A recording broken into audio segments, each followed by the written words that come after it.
Now, when you're talking good and evil, uh, are we talking about it in a religious perspective? Are we talking about it in a common sort of everyone should have the same definition of what these terms are, or how do you define what is good and what's evil? How do you know? How do you discern that? Ah, well, in the traditions of the mystery school, evil is that which stops your progression. So if something is helping you to progress, to understand, to know thyself, then it is serving good. It's serving a good purpose for you. And where I see people make the biggest mistake is they interpret good as non-challenging. So if it doesn't challenge me and it helps to fulfill my ego's desires, it's good. And that's actually not the definition of good at all. Actually, that often misleads you. It is seeking constant comfort as opposed to growth that causes stagnation and the dissatisfaction of the self, which leads to apathy and depression and many other things. So the right amount and in the correct way of challenging someone can be very good. The discomfort, if you think about your personal life, it's often been the discomfort that led to the greatest joy. So for most people, I would say that they honestly don't understand when we talk good and evil what I'm talking about.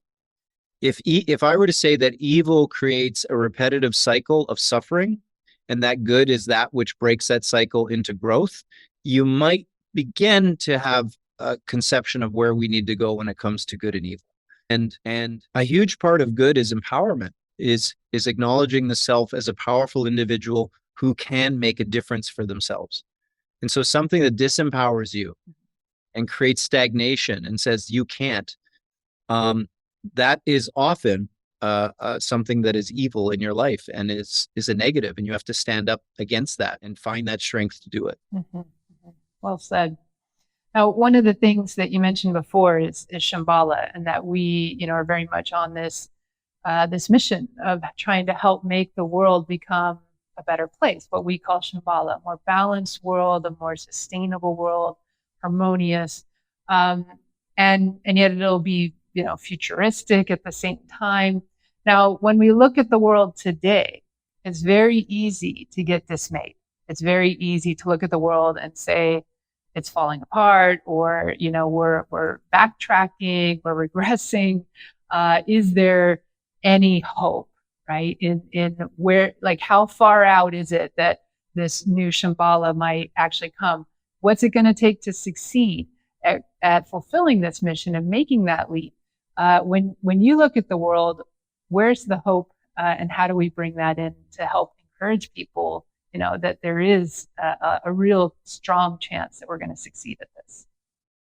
Well, the first thing is if someone even questions where's the hope, there's hope because they're aware it exists. So in acknowledging when someone says there's no hope, I take that as a hopeful sign because I'm like, it sounds weird, but you have to acknowledge that hope exists for you to say there is none. So the first thing is the world, yes, can absolutely feel like sort of a depressive place, a hopeless place. And there are times you sort of wake up and you look at your social media or the news and you just say, oh my God, how is this ever going to get better? But it does get better. And if we look at history, a lot of people today want to talk about history as though it exists today. And you say, that horrible history that you look at of the past, that means we grew past it. And we look at it through the lens of understanding, hey, that wasn't a good decision. We tried that. It wasn't good. It ended up being a bad thing for us. So we let it go and we moved on. And in the totality of humans, we're actually really good at growth. I mean, we wouldn't have what they purport to be about 8 billion people on the planet today if we weren't really good at being good. We actually are quite successful at tackling problems and overcoming them. So the first thing I say is you've gotten this far already. And for every person who's watching this, now or in the future, I would say to you, you are the accumulation, the results of all those who survived every calamity before you, or you wouldn't exist. So you are in a chain of survivors who have overcome great obstacles, great problems and succeeded. And can you imagine someone, if we were to take that, let's go back to World War II. How hopeless was it if you were in World War II and living in Europe? Was there going to be brighter days? It's always been, hope is not a plan, but it's a motivator for a plan. And so hope always exists. However, hope comes from gratitude. You first have to count your blessings if you're going to have hope.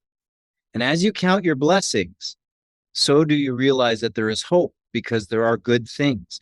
And with those good tools, within gratitude, we realize we have, in most cases, all the tools we need to create the thing that we hope will happen, the better world.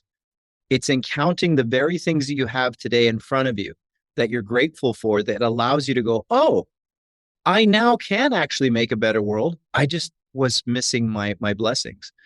And so much today, I look at the world, and yes, it could be depressing, but we've never lived in a more amazing, technologically advanced potential for a greater world than ever in history.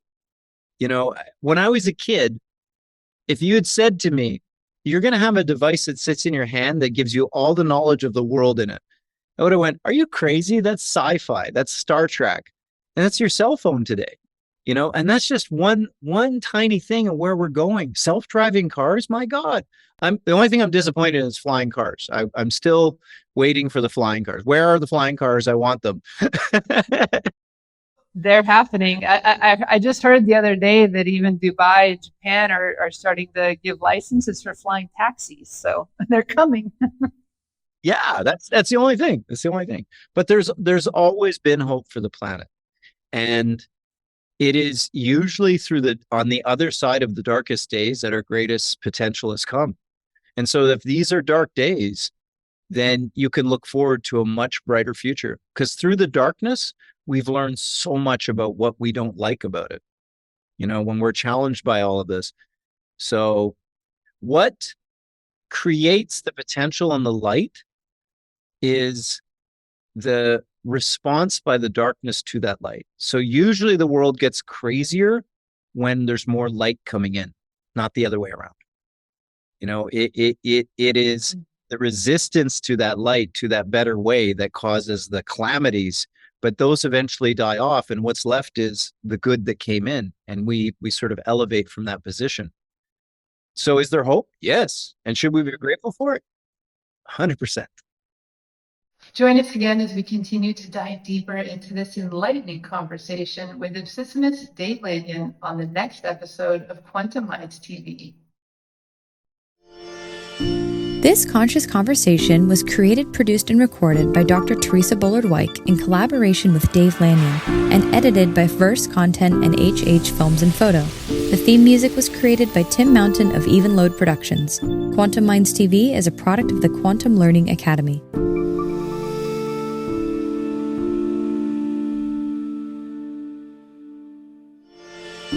This conscious conversation was created, produced, and recorded by Dr. Theresa Bullard in collaboration with Dave Lanyon, and edited by Verse Content and HH Films and Photo. The theme music was created by Tim Mountain of Even Load Productions. Quantum Minds TV is a product of the Quantum Learning Academy.